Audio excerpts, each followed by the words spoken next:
Hi everyone, this is Dr. G, your professor. We're going to talk about the square root property in this video. And unfortunately, I'm going to have to tell you that the video, you may have already seen it in Newton, the very first video in 9.1 is incorrect mathematically, not right. And I'm going to explain why.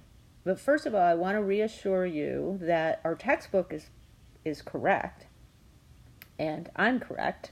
I'm a mathematician, and our textbook was written by mathematicians, and it was peer-reviewed by other mathematicians, and that means that other people, other experts, read the textbook and found that either there were no mathematical errors or they corrected any mathematical errors. There might be some minor typos, things that aren't mathematical or incorrect reasoning, but otherwise it's correct mathematically. Unfortunately, Newton uses also videos that it finds on the internet, that it found on YouTube, and those videos are not made by the same people that wrote our textbook. And it's a website called Math is Power for You, and so I'm not sure who that guy is, or what his background is, but as you know, as wise consumers of media, you know that basically anybody can put whatever they want on YouTube. There's fake news.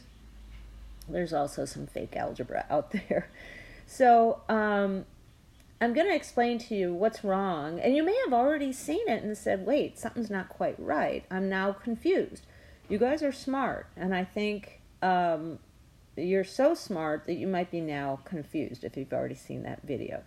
So in my video, I'm going to show you the square root property and how to do it correctly. We're going to do the square root property done right. But let's first look at an incorrect way, an incorrect explanation, and something I don't want you to do. So let's take a look at that video.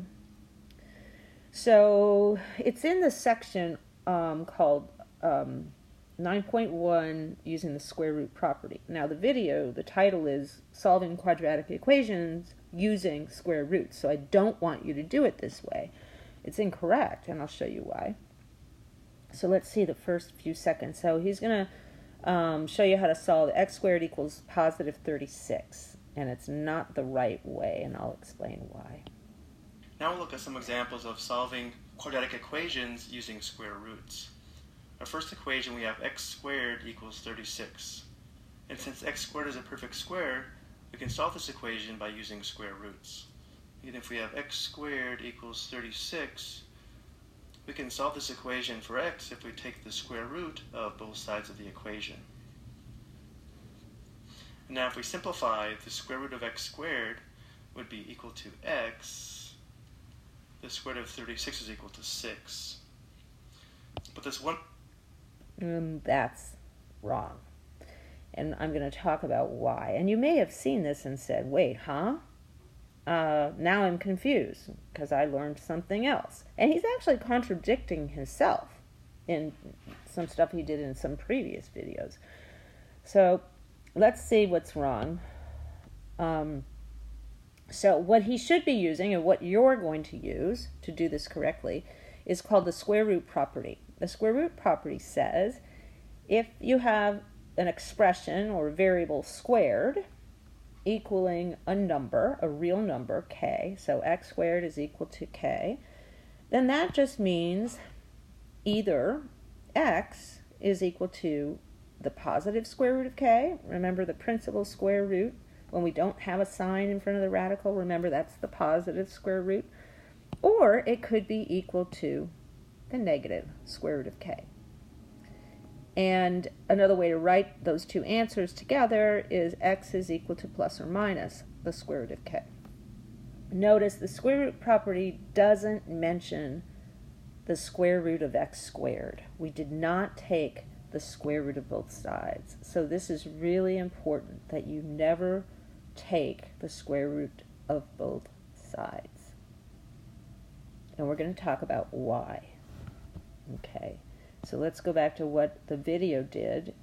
He had x squared is equal to positive 36. he said the square root of x squared is equal to the principal square root of 36. And then he just said x is plus or minus 6. Now, I don't want you to do it that way because that's not always true. Taking the square root of both sides is not always true. And let's see how he should have done it using the square root property. Or actually, let's look at what steps he skipped and why that doesn't work every time. So I'm going to do his way, but I'm going to fill in the steps that he skipped. So taking the square root of both sides, on the left, we do not get x. And remember, when we take the square root of x squared, so it's an even index of an even power, we have to get the absolute value of x. And on the right side, we have to have positive 6. We do not get two answers on the right side. So what he wrote was that the square root of 36 is plus or minus 6. That isn't true. What he wrote was the principal square root of 36, which is not plus or minus. It's actually just plus. So he should have written the absolute value of x is equal to positive 6. And then remember what the absolute value of a real number means. It means the distance that number is from 0 on the number line, the real number line. So you could go to the left or you could go to the right. If you go 6 units to the right of 0, you get x is positive 6. If you go the other direction, go to the left 6 units, you get x is negative 6. So we do get the same answers that he got, but the reason he was correct was not because he did it correctly. It was because he was lucky that he had a positive 36, and the absolute value makes sense because it's a real number. Absolute value has to be a real number. So let's look at what happens if we don't have a positive 36. What if we have a negative 36? So if you have the equation x squared equals negative 36 and you try to do it his way, take the square root of both sides. Well, the left side, you have to get the absolute value of x because that's what the square root of x squared means. On the right side, we know, because we learned about imaginary numbers and complex numbers, we know how to take the square root of a negative number. The square root of negative 36 is imaginary,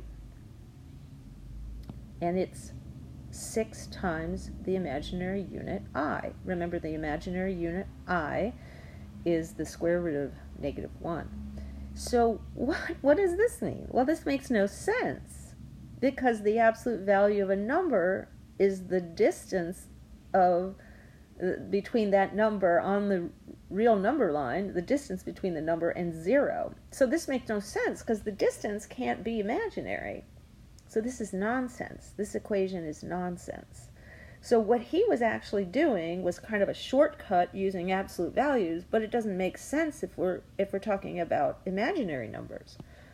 So his way doesn't work because absolute value means distance on the number line from 0, and the number line is all the real numbers. There's no complex numbers on the number line. So distance has to be real, cannot be imaginary. So the square root of x squared cannot be a complex number. So his method will never work if we're talking about complex numbers, which we will be talking about. So let's recap the right way to do that problem using the square root property. So we start with x squared equals 36. And using the square root property, we can say, without taking the square root of x squared, we don't even do that. Don't write square root of x squared. We can just say x is either the positive square root of 36 or x is the negative square root of 36. And then we always want to simplify our answer. So x is positive 6 or x is negative 6. End of story. No square roots of x squareds, no absolute values. Okay. And let's see what happens if it's a negative 36. So using the square root property and using it correctly, we don't take the square root of x squared at all. We just write x is the positive square root of negative 36 or x is the negative square root of negative 36. And simplifying our answers, remember you've got an imaginary number. There's two imaginary numbers, one positive, one negative. So you get x is positive 6i or x is negative 6i. End of story. We did not take a square root of an x squared, so we did not end up having an absolute value. All right, let's do some more complicated ones and see how this works using the square root property correctly. So suppose we had 4 times m squared is equal to positive 36. Now, if you did it the wrong way, you would do this. Not correct. Don't do the square root of both sides. Instead, isolate the square, whatever is being squared. You want to get that by itself so you can apply the square root property. So in this equation, that means we're going to divide both sides by 4. Then we have m squared equals 9. And then, using the square root property, we can say that means m is plus or minus the square root of 9. Notice I did not take the square root of m squared. I just take m is equal to plus or minus the square root of the right-hand side. And then we simplify, and we get plus or minus 3. So I just want to point out that until now, we've had the only way to solve quadratic equations was factoring. So, and in some problems, we can't factor. We can't factor every polynomial. But let's see, this problem, we could have used factoring. Let's see how we would have done it if all we had was the factoring method. So let's try the same equation, 4m squared equals 36. To use factoring to solve, we have to get it in standard form, which means we have to get a 0 on the right-hand side. We have to have a 0 on one side of the equation. So let's subtract 36 from both sides. Then what we have is 4m squared minus 36 equals 0. So it's in standard form, and we go, oh, can we factor? Oh, yeah, we can factor this. It's a difference of two squares. You guys should get really good at recognizing patterns. So difference of squares turns out to be 2m plus 9. Oh, sorry. I am wrong. That's supposed to be 6. Let's go back. Why did I say 9? Whoops. There we go. 2m plus 6 and 2m minus 6 equals 0. And then 2m plus 6 is equal to 0, or 2m minus 6 is equal to 0. That's the zero product property. Remember, when you have a product of two numbers equals 0, then at least one of those had to be 0 to begin with. And then we can solve each of these, subtracting 6 from both sides, then dividing by 2 on both sides. The first one is m equals negative 3. And if I do the same thing on the second equation, I get m is equal to positive 3. I get the same two answers, but look at how much longer it took. So in this one I could factor, and I get the same two answers. But we can't always factor. Okay, so the square root property is a tool that works on more polynomials. Factoring only works on some polynomials. So let's do some more examples. Suppose we see an equation y squared plus 64 is equal to 0. It's a quadratic equation. I have a sum of squares. Y squared is a perfect square. I know 64 is a perfect square. But unfortunately, a sum of squares cannot be is not factorable. Cannot be factored. So that's an example of an equation we cannot solve using factoring. So let's try the square root property. To use the square root property, we have to have something squared equaling a number, and that number doesn't have to be a perfect square. So let's get y squared by itself by subtracting 64 on both sides. So now I have y squared is equal to negative 64. And now I'm not taking the square root of both sides. I'm just using the square root property, which says that y is either the positive square root of negative 64 or it's the negative square root of negative 64. And now I have to simplify. I know it's going to be an imaginary number because the negative 64 is negative under the radical. So let's just review quickly how we simplify radicals and how we actually simplify imaginary numbers. So remember how to do this. We first factor that radical so we can use the product property. So let's pull out a square root of negative 1 and a square root of 64.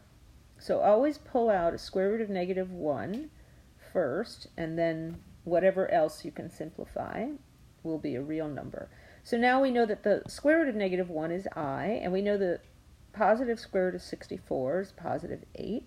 And so we can rewrite this as plus or minus 8i. So we have two answers, 8i and negative 8i. We're just writing it in a kind of compact form. All right, let's get some more complicated examples here. So let's try to do 5 times x plus 3 quantity squared minus 7 is equal to 68.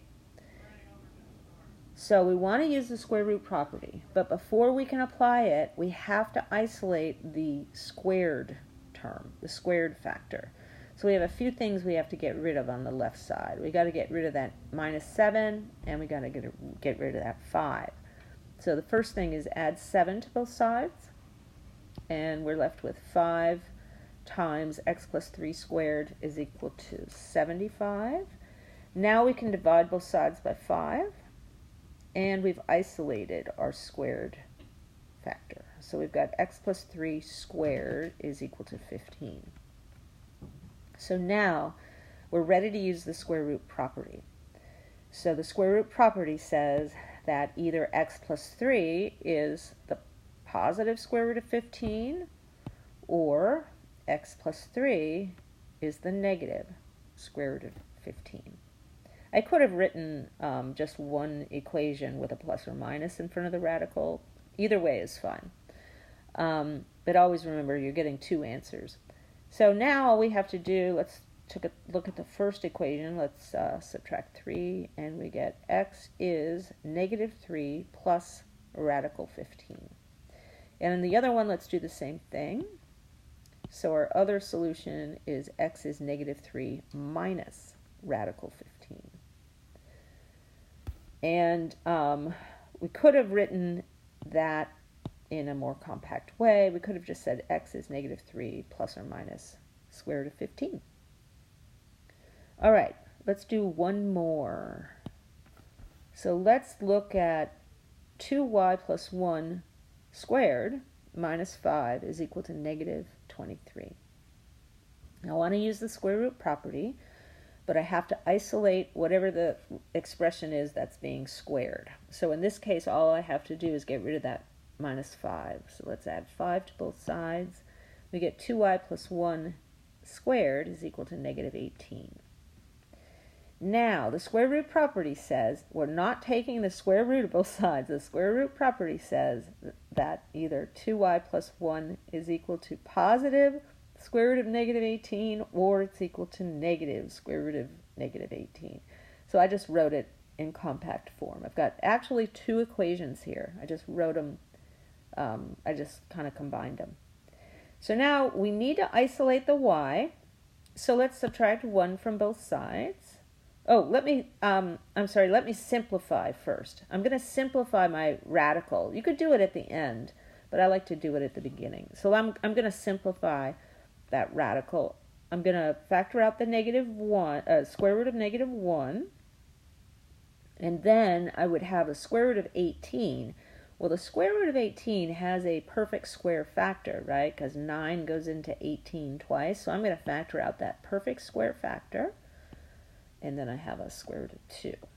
So notice that the square root of negative 1 is I, the square root of 9 is positive 3. So now I've got 2y plus 1 is equal to plus or minus 3 square root of 2 times I. And I put the parentheses around the 3 square root of 2 just so that visually it doesn't look like that I is under a radical, right? We usually put the real number in front of the I, but if there's a radical in that real number, then sometimes you can accidentally write the I under the radical. So I recommend parentheses. Okay, so now we're going to isolate the y. So now let's subtract 1 from both sides. So I get 2y is equal to negative 1 plus or minus that 3 square root of 2 times I. And then I got to divide both sides by 2. So I do get y by itself on the left. On the right, I want to write my complex numbers in standard form, right? A plus bi or a minus bi. So I've got two fractions basically. I've got negative 1/2 plus or minus, and then I'll have my imaginary part is going to be 3 square root of 2 over 2 times I. So I've got two complex answers. Negative 1/2 plus 3 square root of 2 over 2 times I, and negative 1/2 minus 3 square root of 2 over 2 times I. So this is called standard form. Remember, standard form looks like this, a plus bi, or could be written a minus bi, where a and b are real. And in this case, we wrote the two answers together, a plus or minus bi. So remember, on the exam, you're going to have to simplify your answers, and all complex answers must be written in standard form. So make sure, and I believe Newton will also remind you of that. So if you type in an answer, a complex answer that's correct but not in standard form, pretty sure Newton will mark it wrong and remind you to put it in standard form. Okay, so square root property does not involve the square root of both sides. So get out of that habit if you somehow got into that habit. Square root property is really easy to use, and you won't make any mistakes. And that's it for this video. Happy studying.